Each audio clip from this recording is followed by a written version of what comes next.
शरीर त्यागने के बाद आत्मा कहाँ जाती है? गरुड़ पुराण का रहस्य। ये कथा हमें समझाएगी कि जीवन और मृत्यु के बीच का अंतर क्या है। गरुड़ पुराण के अनुसार आत्मा शरीर छोड़ते ही 2 यमदूत उसे अपने साथ ले जाते हैं। मनुष्य अपने जीवन में जैसे कर्म करता है वैसे ही उसे आगे का मार्ग मिलता है। सज्जन और पुण्यात्मा को मृत्यु के समय कोई पीड़ा नहीं होती, सब शांत रहता है। लेकिन पापी और दुराचारी व्यक्ति को मृत्यु के समय कष्ट सहना पड़ता है। मृत्यु के बाद आत्मा को यमदूत सिर्फ 24 घंटे के लिए साथ ले जाते हैं। इन 24 घंटों में आत्मा को उसके सभी पाप और पुण्य दिखाए जाते हैं। इसके बाद आत्मा को फिर उसी घर में वापस छोड़ दिया जाता है जहां उसने शरीर त्यागा।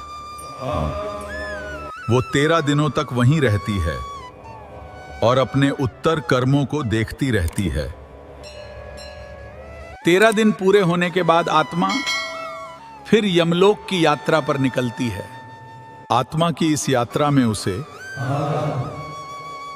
3 अलग अलग मार्ग मिलते हैं। ये मार्ग हैं अर्ची मार्ग, धूम मार्ग और उत्पत्ति विनाश मार्ग। किस मार्ग पर आत्मा जाएगी ये है सिर्फ उसके कर्मों पर निर्भर करता है। अर्ची मार्ग आत्मा को ब्रह्मलोक और देवलोक तक ले जाता है। अर्ची मार्ग आत्मा को ब्रह्मलोक और देवलोक की ओर ले जाता है। धूम मार्ग आत्मा को पितृलोक तक पहुंचाता है और उत्पत्ति विनाश मार्ग आत्मा को नरक लोक की ओर ले जाता है। नरक लोक में आत्मा को अपने पापों के अनुसार विभिन्न प्रकार के कष्टों का अनुभव करना पड़ता है। वहीं दूसरी ओर अच्छे कर्म करने वाली आत्मा ऊंचे लोकों में शांति और सुख प्राप्त करती है। अंततः ये माना गया है कि आत्मा अमर है और वह अपने कर्मों के अनुसार बार बार जन्म लेती है। इसलिए मनुष्य को अपने जीवन में सदा अच्छे कर्म और सत्य के मार्ग पर चलना चाहिए। यही कारण है कि हमारे शास्त्र हमें बार बार धर्म, सत्य और सेवा का मार्ग अपनाने की सीख देते हैं।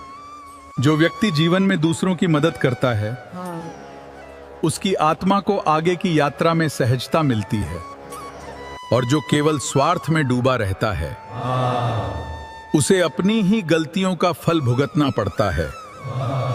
अगर आपको ऐसी ज्ञानवर्धक कहानियां पसंद आती हैं तो वीडियो को लाइक करें और चैनल को सब्सक्राइब जरूर करें, क्योंकि ऐसी ही रहस्यमयी और सच्ची बातें आपके जीवन की सोच बदल सकती हैं। जय श्री राम। राधे राधे।